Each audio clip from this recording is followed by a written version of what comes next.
Donc bonsoir, on a un petit peu d'avance, du coup comme ça je vais parler et meubler jusqu'à 18h40 qui est l'heure où nous avons dit que nous débuterions le apéro. Donc juste pour vous rappeler, où est Jessica? Elle n'est pas là encore. Ah, bonjour. Tu as commencé déjà? Non, ben non, justement, je disais que j'allais meubler jusqu'à 18h40, qui est le véritable l'heure de départ. Donc, on est là ce soir pour donc, un apéro. Ce sont des after-work pour les entrepreneurs optimistes. C'est un format informel et convivial, comme vous pouvez le remarquer, qui a été initié il y a de ça de nombreuses années, on peut dire jadis. 6 ans, 7 ans, je ne sais plus, à l'origine par Auvergne Nouveau Monde et qui avait été initié par en fait des citoyens qui avaient envie d'imaginer des formats qui permettaient de mettre en lumière toutes les initiatives qui pouvaient se passer en Auvergne. Et ça a fait des petits au fil des années. Ça a commencé avec Clermont-Ferrand. Et aujourd'hui, en fait, il y a des apéros à Moulins, à Vichy, à Clermont-Ferrand, à Monistrol, à Ambert, à Aurillac, à Murat, à Issoire, oui, et le premier à Issoire, en effet. Et c'est toujours, en fait, porté par des bénévoles qui le font. Donc là, nous, on le porte, enfin, je le porte en tant que Pauline Rivière et en tant que connecteur. Et dans chaque ville, il y a un porteur de apéro qui le fait à un rythme qu'il choisit tous les mois, tous les 2 mois, tous les 3 mois. Pour celui de ce mois-ci, on a décidé de laisser la parole à des porteurs de projets autour des tiers-lieux et des communautés créatives. Les formats des apéros, c'est très simple, parce que ça s'appelle After Work, donc on ne commence pas à la bourre et il ne faut pas que ça dure trop longtemps parce qu'on veut que les gens puissent rentrer chez eux pour dîner. Donc c'est des pitchs de 4 minutes, mais Ludovic, on lui laissera un petit peu plus de temps parce que voilà, 7 peut-être. De 4 minutes, quelques questions, et on fait ça avec 5 ou 6 porteurs de projet. Et puis après, un petit open micro, c'est-à-dire que si des gens veulent prendre la parole pour faire passer un message, c'est le moment pendant 1 minute. Et après, on vous offre un coup à boire. Et par on vous offre un coup à boire, c'est Marc Auvergne, puis il y a Jessica là, qui est derrière, qui en fait porte aujourd'hui et soutient les apéros, et un petit budget pour que chacun puisse continuer les échanges autour d'un verre, avec des bières et des jus de fruits locaux. Voilà pour le monologue. Donc nous avons 5 pitchers et pitcheuses ce soir. Pitch, c'est présentation, c'est en anglais, mais voilà. Et on va laisser la parole puisque là on a fait la visite. Alors peut-être des personnes qui ont loupé la visite, oui, c'est dommage. Mais Ludovic l'a un petit peu dit, mais peut-être parce que le lieu est tellement fascinant, il se passe plein de choses. Donc peut-être nous expliquer le lieu, ce qui s'y passe et le projet qu'il peut y avoir.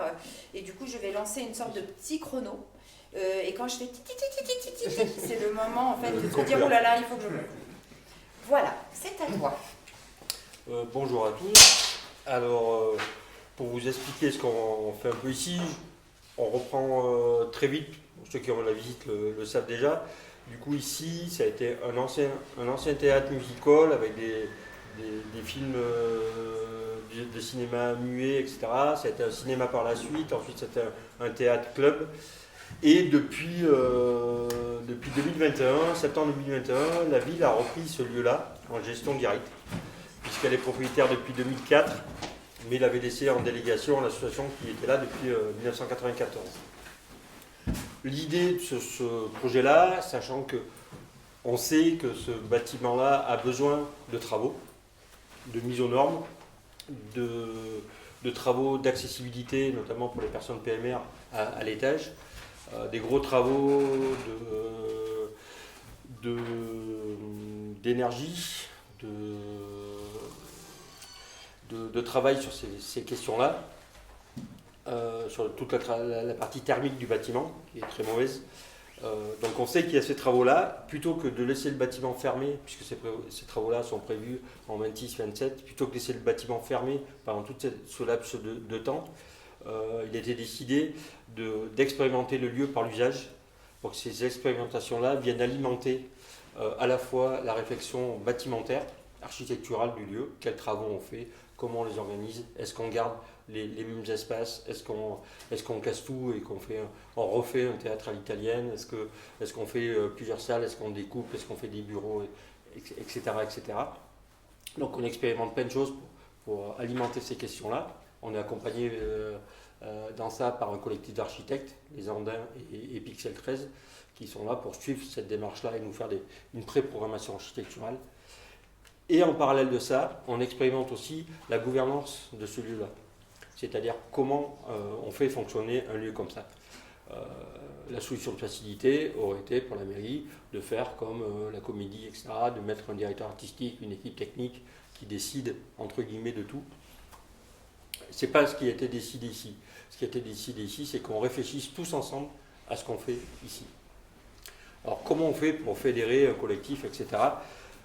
L'idée a été de utiliser la subvention qui était donnée à l'association qui gérait le lieu avant. On s'est dit, on garde cette enveloppe-là et on la distribue entièrement à des associations pour qu'elles viennent faire des choses ici et s'investir dans le lieu et tester des choses ici, tester du collectif, tester de l'entraide. Donc en fait, on a 62 000 euros par an qu'on distribue sur 10 à 15 associations au travers d'un appel à projet chaque année. Le premier appel à projet s'appelait Expérimenter au petit vélo, puisque c'est l'ancien nom du lieu-dit, qui était très axé sur l'expérimentation artistique et culturelle.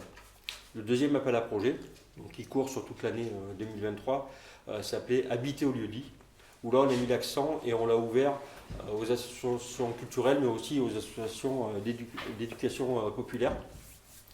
De toute la vague et de l'économie sociale et solidaire. Et l'idée, c'était de développer ici des projets d'action collective, de chantier participatif, etc. Ce chantier-là, on fait partie du premier appel à projet, mais il a été participatif. On a fabriqué toutes ces assises, etc., en chantier participatif. Terra Preta et la mallette urbaine va venir travailler sur l'espace tout en haut, sur l'appartement et sur la terrasse. Pareil, en faisant participer à la fois les résidents, les gens du quartier, etc. Le porte-mine aussi va venir travailler sur des chantiers collectifs et participatifs, sur la signalétique à l'intérieur et à l'extérieur du bâtiment. Voilà, ce genre de choses. Sachant qu'on essaye à chaque fois de déléguer de plus en plus aux résidents et aux usagers du lieu. Par exemple, le premier appel à projet qui a été lancé dès qu'on a ouvert le bâtiment a été fait par la ville de Clermont et le jury était interne à la ville de Clermont. Le deuxième appel à projet a été fait par la ville de Clermont, mais le jury a été constitué de la ville de Clermont et des porteurs de projet du premier appel à projet. Le troisième appel à projet qui va venir au mois de juin va être écrit et construit par les résidents du premier et deuxième appel à projet et le jury sera composé uniquement du premier et deuxième appel à projet. Donc petit à petit, la mairie organise sa minorité et l'idée c'est que se crée ici un collectif. Alors là, il est en train de travailler, on a travaillé tout le mois de février sur un séminaire sur la gouvernance, sur ce qui se faisait ailleurs, dans d'autres tiers-lieux, dans notre endroit. Pour savoir qu'est-ce qu'on pouvait faire ici, c'est dégager l'idée de créer une association temporaire pour gérer le lieu et pour prendre de plus en plus la main sur le lieu. Mais l'objectif final, c'est peut-être d'aller sur une structure, un collectif d'associations, peut-être une SIC, que sais-je. En tout cas, l'idée, c'est de construire tout ça ensemble dans le temps. Là, la permanence architecturale se termine. Donc les architectes nous ont proposé 4 scénarios architecturaux sur le bâtiment. Il y en a un qui fait l'unanimité pour l'instant. En tout cas, on a un comité de pilotage avec les élus bientôt qui va certainement entériner ce choix-là, qui serait plutôt de garder les espaces tels qu'ils sont actuellement et de venir améliorer le bâtiment, mais de garder ces espaces-là parce qu'on s'est aperçu qu'ils fonctionnaient relativement très bien. Sachant que là, on est sur un espace qui pour l'instant n'est pas classé. Le rez-de-chaussée n'est pas classé, il est désaffecté pour l'instant. On est en cours de classement temporaire ici en ERP, donc pour pouvoir recevoir du public ici. Il y a une deuxième issue de secours qui va s'ouvrir. L'espace d'à côté, pour l'instant, sera classé en ERT, espace recevant des travailleurs, qui sera plutôt destiné à des espaces de travail pour des artistes. Alors, beaucoup de plasticiens sont intéressés par des lieux comme ça. Donc, c'est un peu l'idée pour l'instant. Parce que pour recevoir du public à côté, ça devient compliqué. On est sur des grandes surfaces, il faut du désenfumage. Enfin, ça demande des contraintes de sécurité assez importantes qui ne seront faites qu'au moment entre guillemets, des gros travaux. Puisque pour l'instant, on ne fait que des petits travaux de sécurité, de mise en sécurité et d'aménagement. Et on les concentre essentiellement sur cet espace-là qu'on souhaite ouvrir, ce qui permet d'avoir, avant les grands travaux, d'avoir un espace qui est accessible aussi au PMR, ce qui n'est pas le cas de l'étage. Et ce qui permet aussi d'avoir une ouverture sur le quartier. Puisque l'idée du projet aussi, c'est de s'ouvrir sur le quartier et de faire des choses avec toutes les associations du quartier. D'ailleurs, dans les porteurs de projets, il y a beaucoup d'associations qui sont déjà dans le quartier. Que ce soit le porte-mine qui est pas très loin, les petits débrouillards qui sont juste à côté. On travaille aussi avec le CREFAD qui a ouvert un espace de vie sociale juste à côté. Donc voilà, l'idée c'est aussi de fédérer dans ce lieu-là aussi tout un quartier et de refaire vivre en fait cet espace-là. Et donc l'idée, voilà, c'est vraiment d'ouvrir sur la rue Baco, qui est très peu passante. Et on va certainement expérimenter au minimum tout le mois de juin et peut-être juin-juillet la fermeture de la rue et la rendre piétonne pendant au moins 2 mois pour expérimenter ça. Ça intéresse beaucoup d'ailleurs le projet Inspire qui est en cours sur la circulation interne. Donc ça permet de faire un test en grandeur nature et ça permettrait d'avoir aussi un petit extérieur, ce qui n'est pas le cas dans ce bâtiment-là. Donc c'est un peu compliqué. Voilà. C'est depuis longtemps que j'avais envie d'écouter. Si vous avez des questions.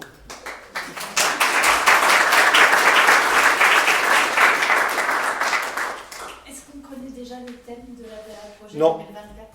Non, la prochaine réunion n'est pas encore calée avec les résidents pour qu'on définisse ensemble ce thème-là. Est-ce qu'il y a d'autres questions? Alors, moi j'en ai eu, mais il se passe toujours plein de trucs ici. Comment est-ce qu'on peut savoir trouver toutes les infos? Ce qu'il faut savoir, c'est que nous organisons rien directement. Nous accueillons des projets, d'associations, etc. Donc c'est elles en général qui communiquent là-dessus et nous on fait du relais d'information. Donc soit en affichage direct ici, soit sur la page Facebook du jeudi ou le compte Instagram du jeudi. Ah, il y a un compte Instagram. Il y a un compte Instagram qui s'appelle Jeudi rue Fongièvre. Et pareil pour la page Facebook. Cherchez Jeudi rue Fongièvre, vous allez trouver. On essaie de faire suivre. Alors, toujours dans la démarche collective, etc., on a mis en place au mois de décembre des groupes de travail. Alors, il y a un groupe de travail sur la charte des usages qui va définir un peu les règles du jeu pour savoir qui c'est qu'on accueille ici, sous quelles conditions, les compensations qu'il peut y avoir, etc. ou pas. Il y a une commission appel à projet qui va définir le thème de l'appel à projet, le jury et les critères de sélection, et un groupe communication à la fois externe et interne qui réfléchit justement à ça, à la création de site internet, la création de logos, etc. Donc voilà, tout ça aussi se fait de façon collective et participative. Ok, est-ce qu'il y a d'autres questions? Merci beaucoup Ludovic. Merci à vous. Tu as vraiment peut-être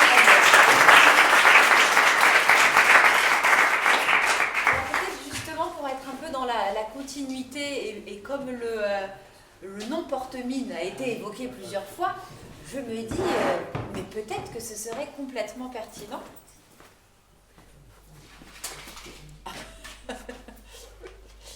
C'est le photographe, du coup, il donne des petits, c'est ça? Pour la luminosité. D'accord. Donc, Jonathan va te laisser présenter alors le porte-mine et puis aussi un petit peu, il faut trouver l'endroit pour passer, ton chemin, le porte-mine et puis aussi ce que tu vas faire ici. Donc, tu auras le droit à une petite minute de robe parce que tu vas présenter et le porte-mine et le projet ici. Merci. Bonjour à tous, moi je m'appelle Jonathan Masuel, je suis architecte et designer à Clermont-Ferrand depuis longtemps. Je suis un peu un habitué des EPRO, mais l'ancien format quand c'était il y a longtemps aussi avec d'autres. Et donc on a monté avec d'autres designers il y a maintenant 3 ans, un peu plus de 3 ans, le Porte-Mine, qui est en fait à la base une association pour se regrouper entre designers parce qu'on s'est rendu compte qu'on existait mais qu'on ne se voyait pas et que personne ne savait qu'on existait à Clermont-Ferrand. En gros, les gens vont les chercher à Paris ou à Saint-Étienne, mais il y en a dans le coin. Et donc on s'est rassemblés et on a monté donc le Porte-Mine avec l'idée d'ouvrir un local, un lieu pour partager nos locaux, nos bureaux, notre atelier, nos outils, mettre un peu tout ça en commun. Et donc on a ouvert en 2019 un local 36 rue Fongièvre, donc juste un peu plus bas, vraiment on est tout proche. Donc c'est un atelier bureau partagé et qu'on a dû retaper en fait au fur et à mesure un peu tranquillement. Le Covid nous a laissé le temps de faire nos trucs bien. Et donc on a inauguré officiellement il y a maintenant un peu plus d'un an et demi. Et donc on est sur à peu près 300 mètres carrés. On a des bureaux fixes sur lesquels on est installé proprement, s'échauffer, on est bien, on a nos espaces de travail. Et puis on a un espace d'atelier, c'était ça qui nous manquait le plus en fait dans les autres coworking où on avait pu passer. C'est un atelier dans lequel on puisse bricoler, fabriquer des choses vraiment un peu plus concrètes. Donc on a ouvert un peu sur ces deux aspects-là, le côté design et fabrication. Et aujourd'hui on est 8 et on a des personnes en 8 résidents. C'est des personnes qui sont en fixe dans l'association. Et donc on a des personnes, ça va du designer de produits à quelqu'un, donc Cécile qui fait de la céramique. On a des illustratrices, animatrices, designer plutôt web. Et puis aussi on commence à avoir d'autres personnes. On a un jeune designer Arthur qui fait plutôt du mobilier.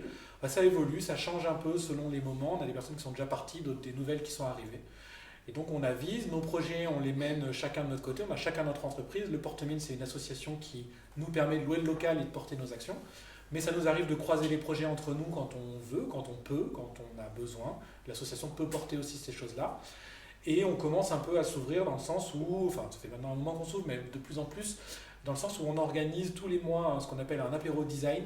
Pas trouvé un nom vraiment fin, mais ça fonctionne au moins. Pour résumer, on s'est dit qu'on aimerait rencontrer d'autres designers du coin, mais qu'on avait du mal simplement en leur disant de venir. On leur a dit de venir avec des bières, du coup ils sont venus plus facilement. Donc on fait ça à peu près tous les mois, au milieu du mois. Le dernier c'était vendredi dernier, mais on n'avait pas trop communiqué. Le prochain c'est censé être le 17 avril, si je ne dis pas de bêtises, c'est un vendredi. Donc ça devrait être le prochain. Et donc on fait ça à peu près une fois par mois. Et maintenant on essaye d'organiser une fois ou deux dans l'année des plus gros événements. Le premier qu'on a fait dernièrement, enfin l'an dernier, c'était une conférence qu'on avait fait au lieu-dit ici en septembre. On en organisera une autre en septembre prochain, pas forcément ici. C'est des conférences qui ont lieu dans le cadre de la France Design Week. Donc on parle design et un peu méthode, projet, c'est des revues de projets. Donc des gens qui font des projets design viennent parler de leur façon de travailler ou de leurs expériences, ça dépend. Et puis on essaye d'organiser aussi une fois dans l'année un marché de Noël au niveau à peu près de décembre, ça tombe bien. Et puis aussi peut-être un marché plutôt au printemps, on verra, ça dépend, parce qu'on a Zélie, Cécile qui sont plus orientées sur de la vente de produits qu'elles fabriquent elles-mêmes dans l'atelier. Donc c'est intéressant de pouvoir montrer ce qu'elles font là-dessus.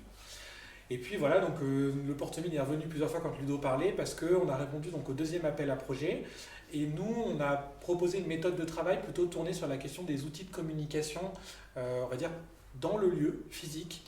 Qui donc aujourd'hui on commence à travailler là-dessus, on a écrit notre méthode, on sait qu'on va travailler sur des méthodes participatives, donc le premier atelier va avoir lieu le 22 avril, c'est un atelier qui va être ouvert, donc là je vous le dis maintenant, on va recommuniquer là-dessus avec des dates un peu plus précises, mais ça va être le 22 avril a priori l'après-midi, et c'est un atelier qu'on a tourné comme étant un safari texture, donc vous avez vu que le lieu est quand même assez coloré, il a du grain, il a déjà pas mal d'identité, et on sait qu'il va y avoir des travaux, il va peut-être un peu évoluer là-dessus, mais son identité fait quand même partie de ce qu'on a là. Moi j'aime beaucoup le ratissé de l'ancienne colle à moquette qu'on a par exemple ici. Et donc ça fait partie de ces choses-là. On va mettre en place des outils qui vont permettre aux gens qui participent à l'atelier d'aller un peu gratter les textures un peu partout dans le lieu pour garder et avoir une espèce de catalogue de ce qui existe aujourd'hui. C'est pour ça qu'on appelle ça un safari. À partir de ça, on va proposer un petit peu des débuts de formes qui vont être des outils physiques qui vont rester dans le lieu derrière, donc qui seront peut-être des panneaux d'affichage, des flèches, des marquages au sol, on ne sait pas, ça va dépendre beaucoup de ce qui va venir du premier atelier. Et ça donnera lieu à un second atelier qui sera lui beaucoup plus dans le dur, un atelier sur 2 jours, où on va fabriquer cette fois les objets, un peu ici, un peu chez nous, avec donc de l'outillage, ça sera peut-être de la peinture, du bois, du métal, on ne sait pas encore exactement les formes, on va attendre de voir le premier atelier pour trop se projeter là-dedans. Et puis après ces outils-là, ils resteront dans le lieu pour accompagner les usages qui vont avoir pris pied ici dans le futur et pour pouvoir permettre aux gens de peut-être un peu mieux s'orienter. Vous avez vu, c'est quand même un bon labyrinthe. Donc il y a les méthodes à faire des choses là-dessus. Voilà, merci. Là, t'es pas obligé de couper raide Ah comme non, ça, mais hein. j'avais été un niveau, voilà, merci.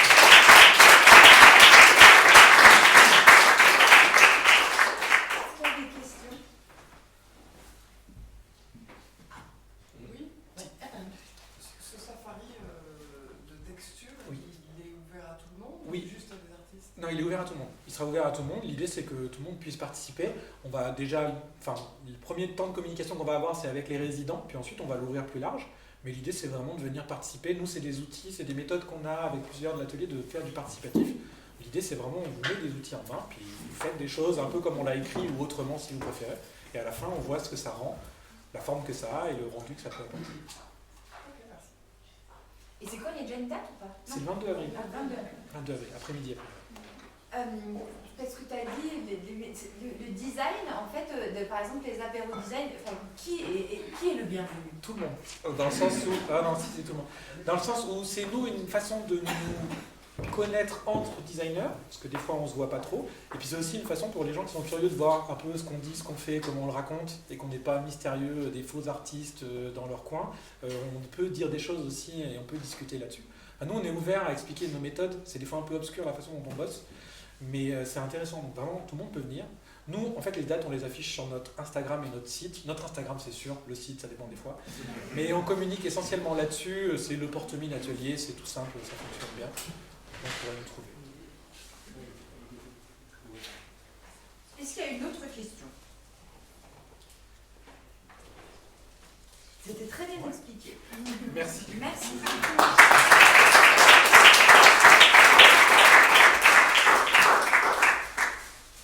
Alors, maintenant, nous allons accueillir Emma's Bookshop. Marie ou Émilie? J'ai découvert, vous me donnez le nom Emma tout à l'heure. Et du coup, je vais te laisser présenter Emma's Bookshop parce qu'en fait, derrière Emma's Bookshop, c'est aussi une communauté de passionnés pour qu'ils nous expliquent en fait le projet et pourquoi vous avez décidé de le monter.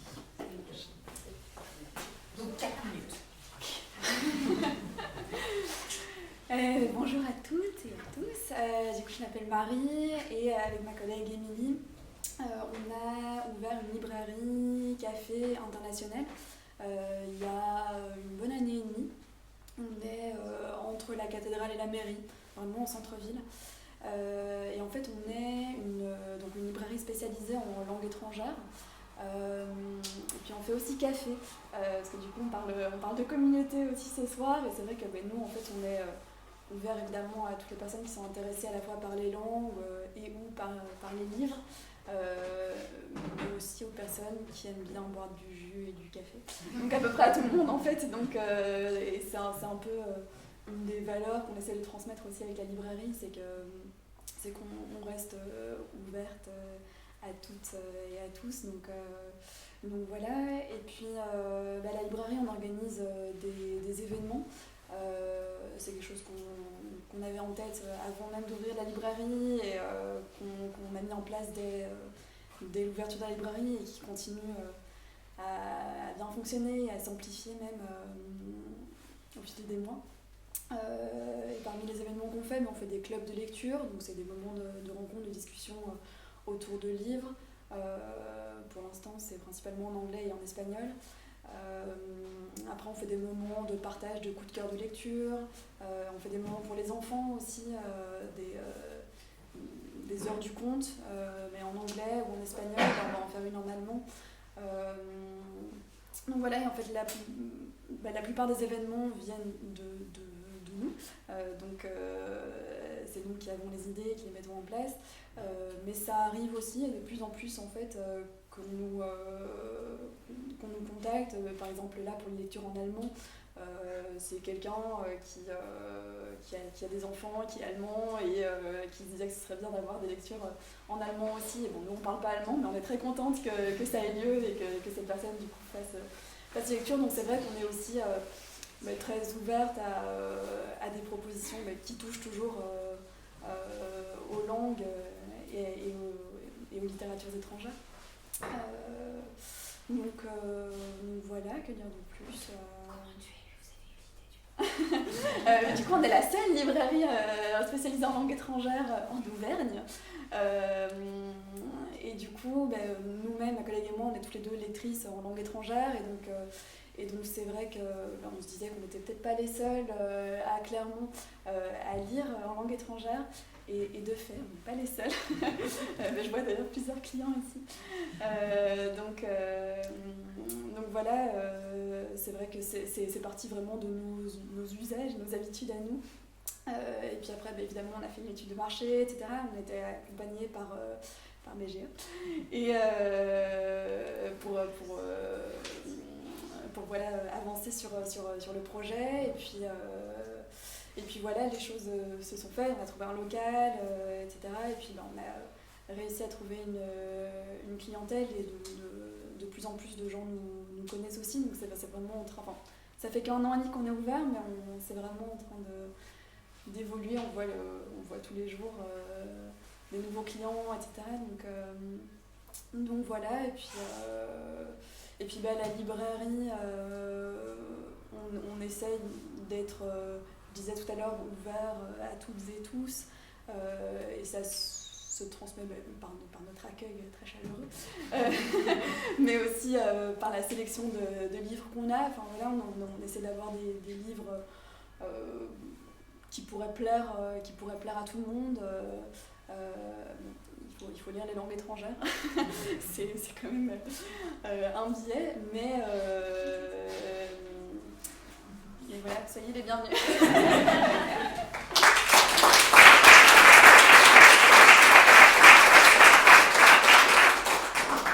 Est-ce qu'il y a des questions? Mais pour quels sont les formats d'horaire pour venir à la librairie? C'est très classique, on est ouvert du mardi au samedi de 10h à 19h. Voilà. Est-ce que tu as une recommandation lecture actuelle? Je lis 4 livres en même temps en ce moment.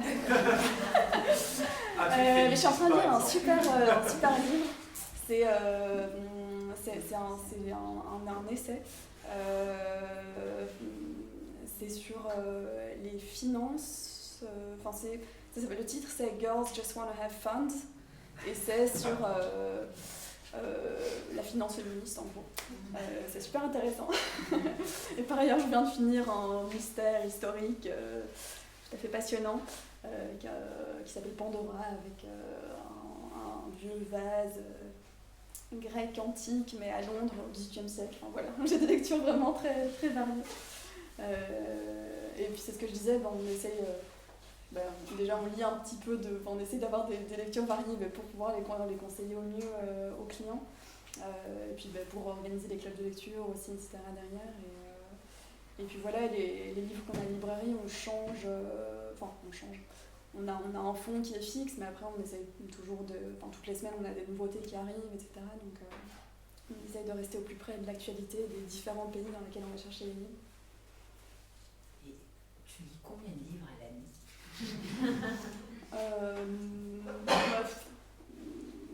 Pas tant pour une libraire, soixantaine que je finis, parce qu'après il y a aussi beaucoup de livres qu'on commence et qu'on finit pas.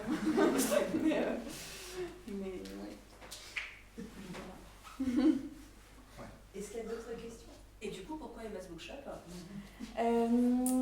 Mais du coup, parce que Emma, tout simplement, parce que ma collègue s'appelle Émilie et je m'appelle Marie, donc c'est une fusion. Et puis on aimait bien l'idée en fait que c'est pas ma librairie, c'est pas celle d'Émilie, c'est comme une troisième personne, une espèce d'entité tierce. Et on avait bien l'idée que ce soit...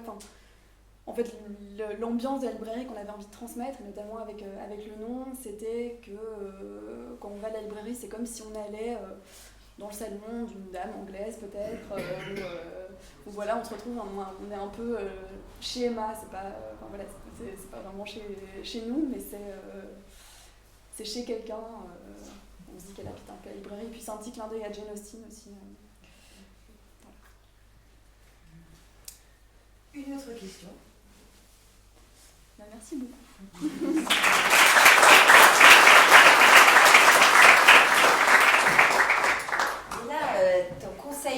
lecture sur Girls Wanna Have Funds me permet de lancer le prochain pitch, et parce qu'on va parler finalement un peu argent, mais finance et épargne, enfin finance solidaire, épargne solidaire citoyenne, finance citoyenne en fait, avec les Cigales et Valentin. Donc Valentin, bah, pareil, tu as 4 minutes.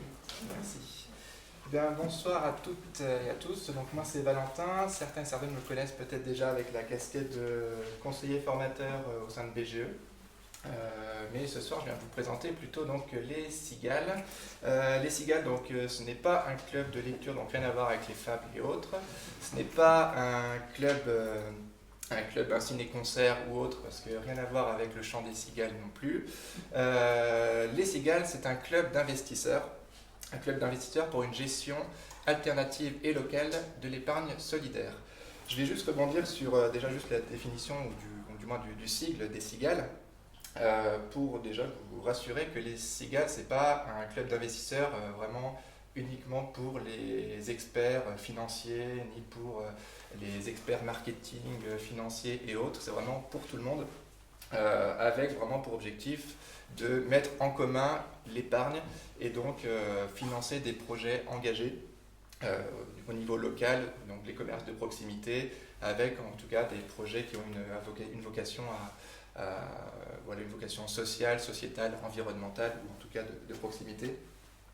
Les Cigales, donc, on va être sur un groupe de entre 5 et 20 personnes qui vont donc accompagner des porteurs de projets, donc je disais financièrement, d'une première base, donc financièrement accompagner et soutenir des porteurs de projets.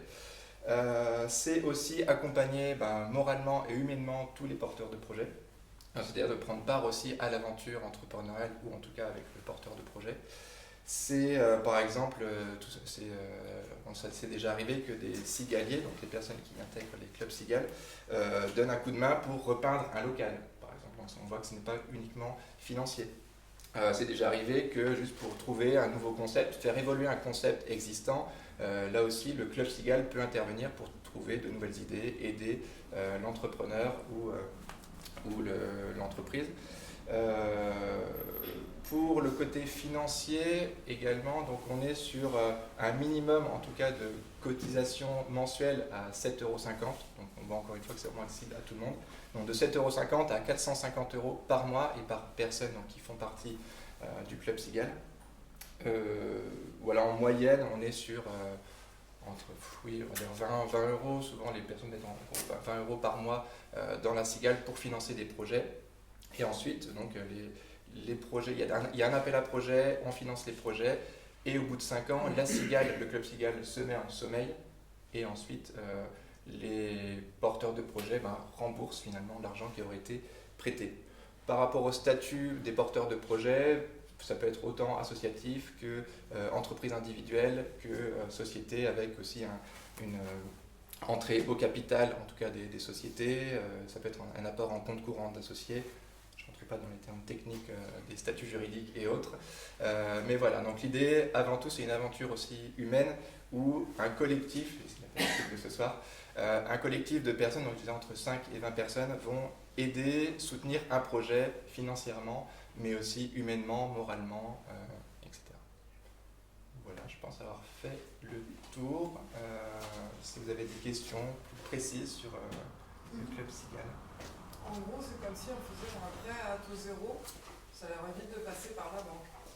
Sur les 5 ans, genre si on est Cigale, on met 400 balles sur le porteur de projet, et ensuite on met en sommeil le projet, et la personne porteur, rembourse. Ouais. quand son truc va fonctionner, exact, c'est aussi oui, tout à fait, c'est aussi un pari aussi. En tout cas, le club Cigale va prendre un certain pari entre guillemets en investissant dans l'entreprise en espérant retrouver finalement l'argent investi. C'est plus pour donner le coup de pouce en fait à des porteurs de projets. Souvent, pour ceux qui ont l'habitude des termes plutôt financiers, on va parler d'un effet levier, c'est-à-dire que là, le club Cigale va prêter à l'entrepreneur ou au porteur de projet pour que ce porteur puisse accéder au prêt bancaire plus facilement, être plus crédible.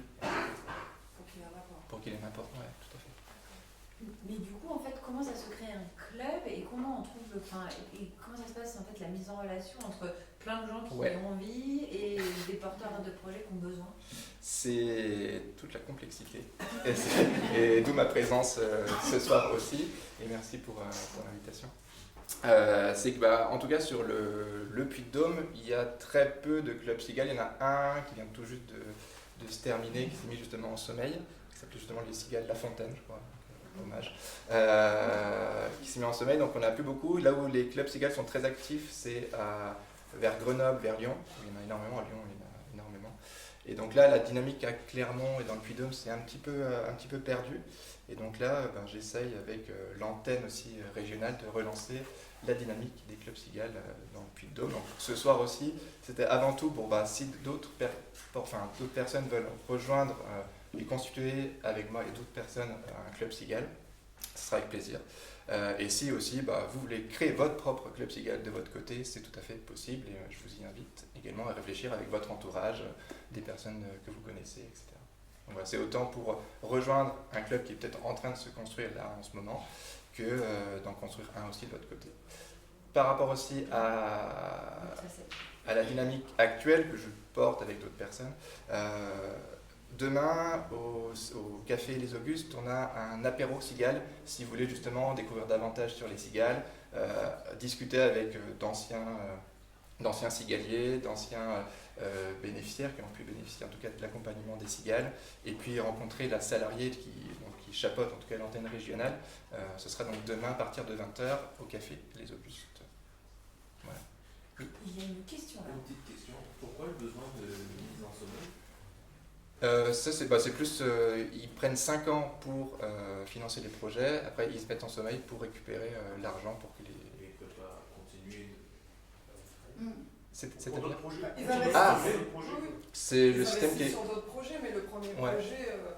Et encore sur les 5 premières années, on va dire c'est environ 1 ou 2 projets par an qui est financé, donc on va dire entre 5 et 8 projets qui sont financés sur les 5 ans. Et après, c'est juste de se mettre en sommeil pour récupérer l'argent investi. Et c'est le maximum possible, en tout cas c'est dans le cahier des charges des clubs cigales, c'est 10 ans maximum, donc 5 ans d'épargne et investissement, et 5 ans de récupération en tout cas des fonds investis. Ça peut être moins, ça peut être que si tout l'argent investi est remboursé en 2 ans après la mise en sommeil, ça ne durera que 7 ans. Après, on peut investir sur plusieurs projets en même temps. Oui, c'est vrai. Sur les finances. C'est des appels à projets, on reçoit des dossiers, en tout cas je pense que ça passe par l'antenne régionale qui reçoit tous les dossiers. Nous on les reçoit après en interne dans chaque club, et puis on regarde quel projet semble pouvoir bénéficier, sur lequel on pense que ça peut avoir aussi un vrai poids aussi. Voilà. C'est quoi la taille moyenne des projets en termes de budget quoi? Budget... C'est-à-dire l'aide, concrètement, c'est le ticket de combien quoi? La plupart du temps, on va être sur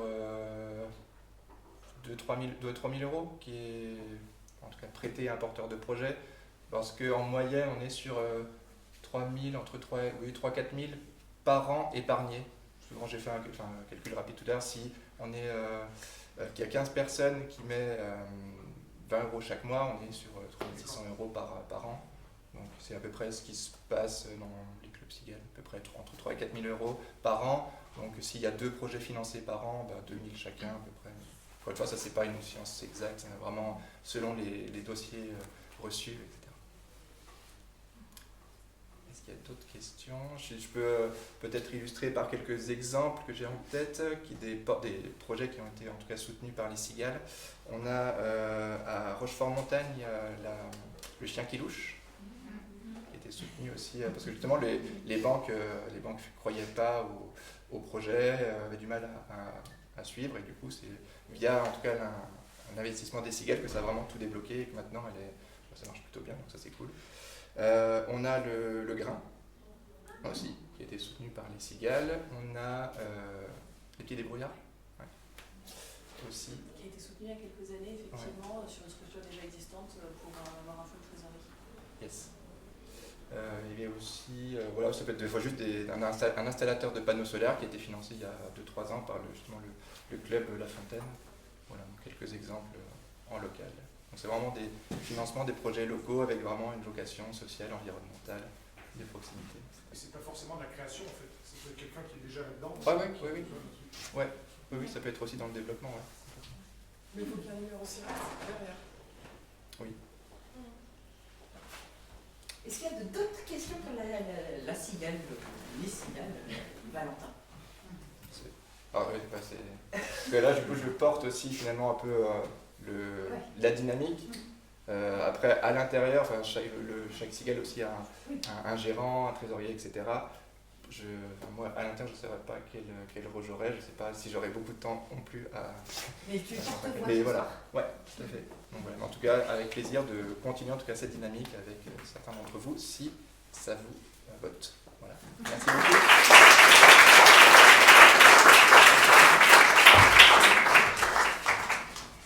Il nous reste 2 pitchers et on va laisser la parole à Émilie et on terminera avec Pauline.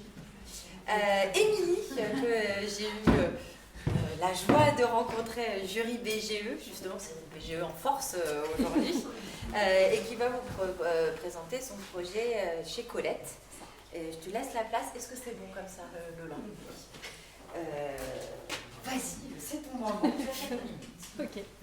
Bonjour tout le monde, donc moi je m'appelle Émilie et effectivement j'ai un projet, celui d'ouvrir un bar musical, on appelle ça un BAM, un bar à ambiance musicale, et le bar s'appellera effectivement Chez Colette. Ce projet il date de quelques années maintenant, mais je l'ai toujours mis un petit peu en sommeil parce que je ne suis pas du tout de la partie de formation, je suis assistante sociale et formatrice en insertion professionnelle, donc en fait j'ai accompagné des gens dans la réorientation professionnelle parce qu'ils en avaient marre de ce qu'ils faisaient et ils ne savaient plus trop quoi faire. Et puis un jour, je me suis dit, mais moi aussi, j'en ai marre un peu de ce que je fais. Donc ce serait bien que je m'occupe de moi aussi un petit peu. Donc j'ai commencé un bilan de compétences en 2022, juin 2022. J'ai rencontré une dame extraordinaire qui s'appelle Colette aussi. Donc voilà, il paraît qu'il n'y a pas de hasard. Donc voilà. La petite Colette du bilan de compétences extraordinaire qui m'a soutenue vraiment à fond dans le projet, alors que moi j'arrivais avec toute ma complexité, bizarrerie, incertitude, etc. Et elle n'a pas du tout été dans l'idée de me dire c'est pas sérieux dans l'époque où on vit, c'est pas sécure, etc. Au contraire, elle m'a dit mais vas-y, fonce. Et c'est moi qui lui disais non mais t'es sûre? Et elle m'a poussée vraiment, donc je la remercie vraiment pour ça. Et elle m'a orientée donc vers BGE qui m'ont accompagnée en fin d'année pendant 2 mois et demi. On a été immergés à fond dans notre projet et ça m'a vraiment mis un bon coup de pied là, voilà. Et ça m'a permis de faire un sacré bond en avant. Ça m'a permis d'affiner aussi mon objectif parce que je partais avec une liste d'idées longues comme le bras et comme je suis toute seule dans l'idée, dans mon délire, à un moment je me suis dit que ce serait bien plus raisonnable d'écréter un petit peu toutes les idées. Donc là, je pars sur effectivement un bar à bière avec des planches dînatoires. Des planches salées, bien évidemment, mais aussi des planches sucrées, parce que moi perso, le sucre, c'est un peu ma seconde passion. Donc je ne me voyais pas proposer autre chose. Je voulais proposer aux gens un dîner complet, en fait, comme je ne ferais pas la cuisine. Mon fils m'a dit que c'était une bonne idée, que je ne nourrisse pas mes clients si je voulais les garder.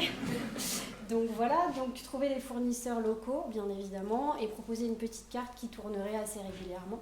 Le tout dans une ambiance cosy, conviviale, familiale aussi. Je ne sais plus qui disait, c'est Marie, c'est ça, qui disait tout à l'heure qu'elle avait appelé son magasin Emma parce qu'elle voulait un petit côté un peu comme à la maison. Et en fait, c'est exactement ce que j'ai fait avec le nom de mon bar, donc chez Colette, qui est le prénom de ma petite grand-mère aussi, à qui je voulais faire un petit clin d'œil.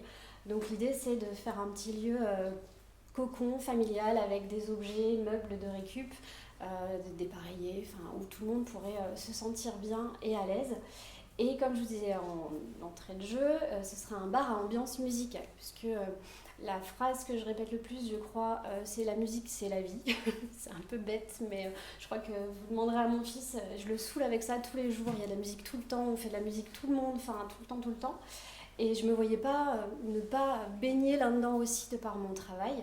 Et donc je voudrais proposer des événements autour de la musique, des concerts bien évidemment, des scènes ouvertes, des karaokés, des soirées découvertes musicales, des blind tests, des soirées avant-première de festivals aussi, avec une passion non dissimulé pour tout ce qui va être rock, hard rock, metal, mais ouvert aussi à plein d'autres choses parce que j'aime la musique classique, le jazz et autres. Donc l'idée c'est vraiment d'élargir au plus grand nombre et de faire découvrir aussi des petites choses, des petites pépites. Donc voilà, donc l'idée c'est de proposer ça. Donc là à l'heure actuelle, j'ai bien avancé sur un certain nombre de points. Reste le local qui est en négociation. J'ai vu tous les maires de mon petit secteur. Donc moi j'habite Nonant. Donc je recherche un local entre Durtol, Nonant, Sébaza, Blanza, Châteauguay jusqu'à peu près Ménétrol, Marsa. Donc j'ai des pistes et ça avance et j'espère vous voir bientôt. Je communique déjà beaucoup là-dessus, notamment sur Instagram. Donc l'Insta c'est le bar chez Colette. J'ai une newsletter aussi que j'ai mis en place tous les trimestres, histoire de vous accrocher au truc et que vous suiviez un petit peu mes déboires et mes aventures. Et puis voilà, donc j'espère que d'ici quelques mois je pourrai trinquer avec vous et ce sera avec grand plaisir.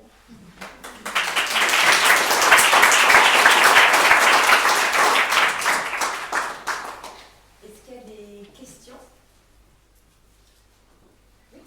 Pas de questions. Je voudrais juste dire merci de nous ajouter un lieu de ce côté-là de Clermont-Ferrand. À votre service. Cruellement.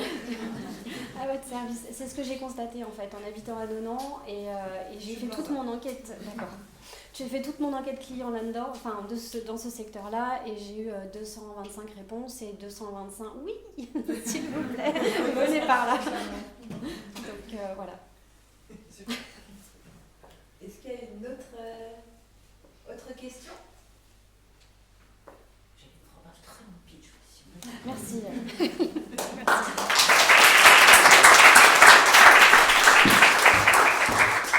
Et pour terminer,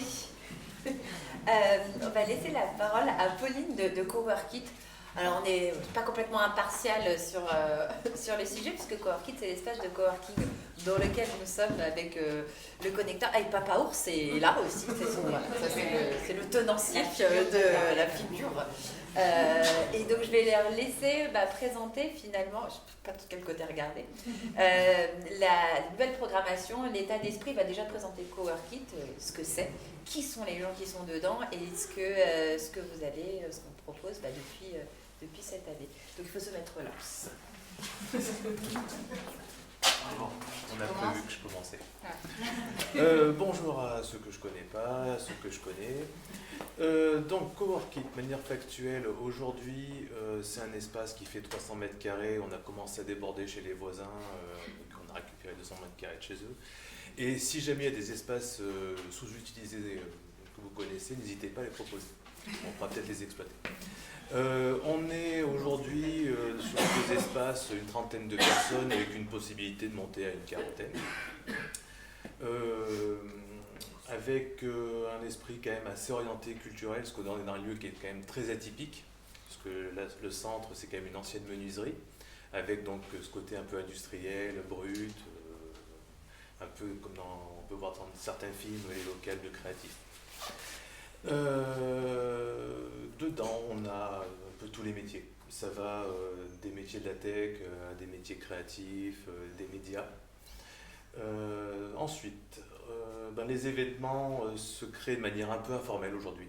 C'est-à-dire que des choses se font, mais qui n'ont pas forcément une grosse visibilité, car pas beaucoup de structures. Donc c'est pour ça qu'en fait, on a décidé d'aller poser des choses, de mettre des choses en place avec Mouvement, une association qui met de la culture dans des lieux non dédiés. Donc là, pour l'instant, on a commencé avec une résidence de photographe plasticienne, Marie-Elsa qui est derrière, donc qui est là pour 6 mois. Et la première programmation se fait un peu autour de son sujet, qui est notre rapport au travail. Et donc, on a sollicité différents moments autour de ça. Je vais laisser peut-être Pauline enchaîner sur présenter déjà Mouvement et la programmation qui est un peu à venir autour de ça. Oui, je veux dire que l'association Mouvement, elle existe depuis 2018 et on est quelques-unes. Ça a commencé d'abord à 5 à peu près, à monter des projets donc, dans des lieux non dédiés à la culture. Donc on a fait des programmations culturelles avec le Centre Jean Perrin, dans des EHPAD à Châteauroux. Il y avait vraiment un aspect santé dans ces premiers projets artistiques entre l'art visuel et le théâtre.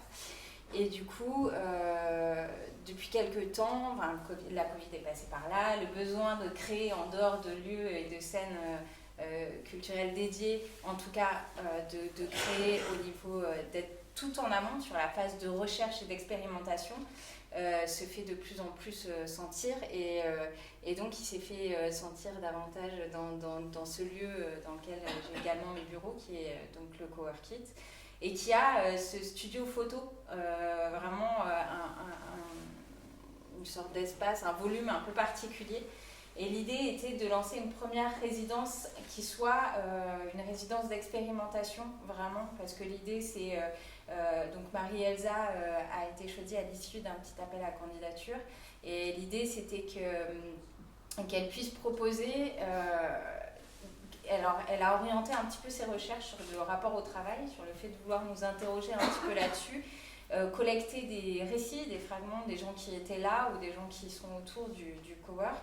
Et donc, petit à petit, c'est en train de se tisser avec d'autres événements. On aura bientôt un tournage qui va se réaliser avec un débat fin avril autour du revenu d'existence. Il y a également des petites formes théâtrales aussi qui vont être proposées d'ici quelques semaines.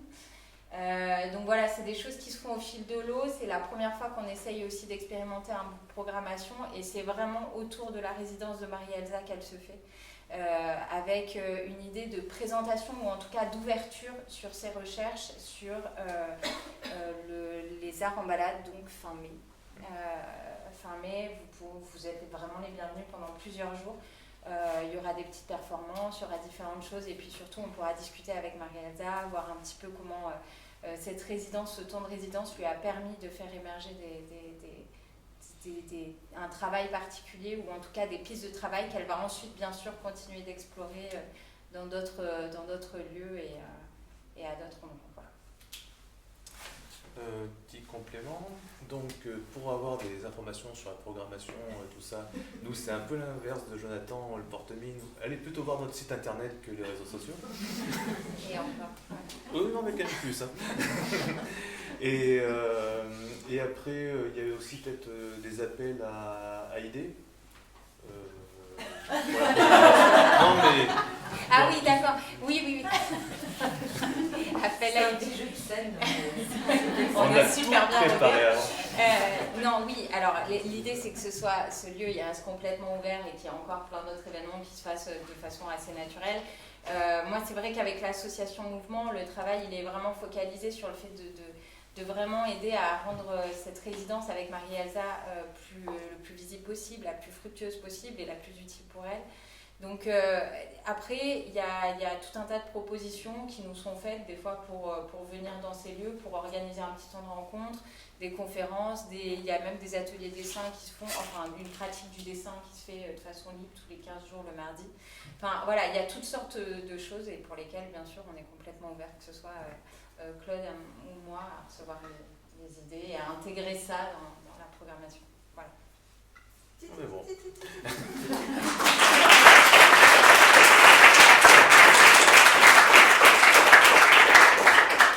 Est-ce qu'il y a des questions ou des choses que j'ai peut-être pas dit, Marie-Elsa? Mais où est ce lieu, Coworkit? Ah oui. Et ben c'est à côté de la place des Salins. Ouais, 7 rue Veuve-Couplon, c'est vraiment entre Coubertin, les Salins. Est-ce qu'il y a d'autres questions? Eh bien... Je vais pouvoir lancer. Ah non, oula, attends, enfin, bientôt. Ah oui. Merci. Le micro libre.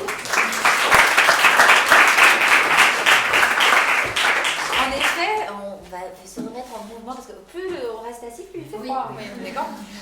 Du coup, on va rapidement, ceux qui le souhaitent, faire un open micro. C'est-à-dire que si vous voulez prendre la parole 1 minute pour parler d'un événement, d'une actualité, faire passer une information sur n'importe quel sujet, n'hésitez pas, c'est le moment de le faire et de faire circuler l'information. C'est ce que l'on appelle l'open micro. Est-ce que quelqu'un veut prendre la parole? Oh, normalement, il y a... Ah, allez, il faut venir là.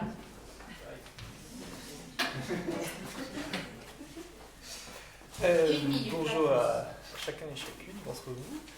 Moi, je m'appelle Mathieu, je suis un des coprésidents de l'association Liotopie, qui est une des associations résidentes du lieu-dit en ce moment. Et l'info que j'ai à vous faire passer, c'est que juste après, là, il y a un stand-up queer, et juste après, il y a un DJ set avec plein de vinyles. Donc ce sera très chouette, ça vous permettra de revisiter les espaces que vous avez vus tout à l'heure, mais de façon plus animée. Puis sinon, on va retrouver toute notre programmation à Liotopie une fois qu'on aura réamené les gens dans nos locaux qui sont en travaux et qui vont être réouverts courant avril. Et ben voilà. Pour les nuls en anglais, stand-up queer. Stand-up queer, numéro de One Woman, One Man Show et queer sur des thématiques racisées et LGBTQIA+. Merci beaucoup.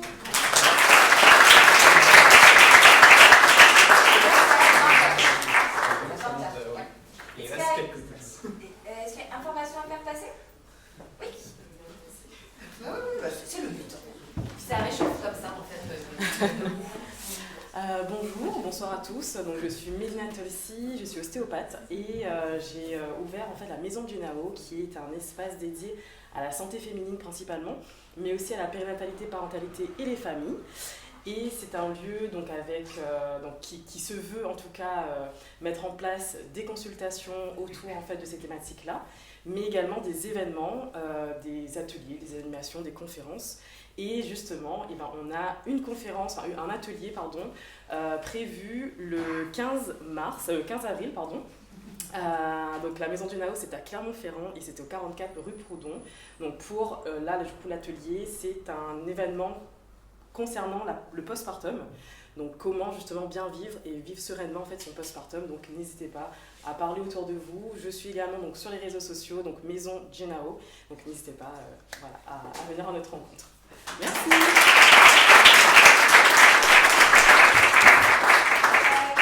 Message à faire passer? Oui. Succès. Et go. Bonsoir à tous. Alors moi je m'appelle Hélène Capron, j'ai une auto-entreprise qui s'appelle Hélène Nature. Je propose des ateliers, je suis praticienne méta-nature, donc je propose des ateliers dans la nature pour se reconnecter à la nature autrement, donc inspiré des rituels des peuples racines. Donc je propose des ateliers tous les mois, dans différents lieux, je me déplace dans différents lieux. Donc là en ce moment je suis plutôt autour de Serra. Et en fait l'idée c'est de recréer du lien. Là j'ai fait un atelier le week-end dernier en 4 heures, les personnes ne se connaissaient pas. Et c'est fou comme le fait d'être dans la nature et de proposer des animations inspiré, comme je disais, des peuples premiers. Ça permet vraiment de recréer du lien. Et donc là, j'ai un atelier que je propose ce samedi, donc sur la roue de médecine, la roue des animaux, qui dure 2 heures. Donc si vous avez des questions, n'hésitez pas. Et après, j'ai un programme tout le mois d'avril, donc n'hésitez pas si vous avez des questions. Merci.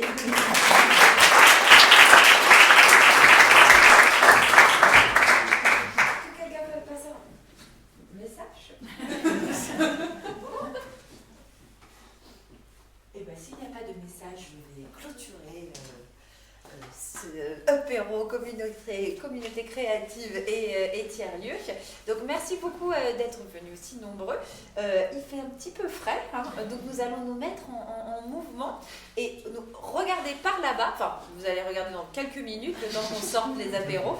Et donc, on remerciera donc Marc Auvergne qui est là pour ce petit apéro, pour poursuivre les échanges et justement aller continuer, parce que parfois on n'ose pas poser des questions. Et hop, un petit verre et après on va papoter. Donc merci à tous. Le prochain apéro, il y a des apéros partout en Auvergne, donc il faut aller sur le Facebook de Marc Auvergne. Vous allez dans les événements et vous verrez tous les prochains sur toute l'Auvergne qui sont affichés. Voilà, là c'est fini.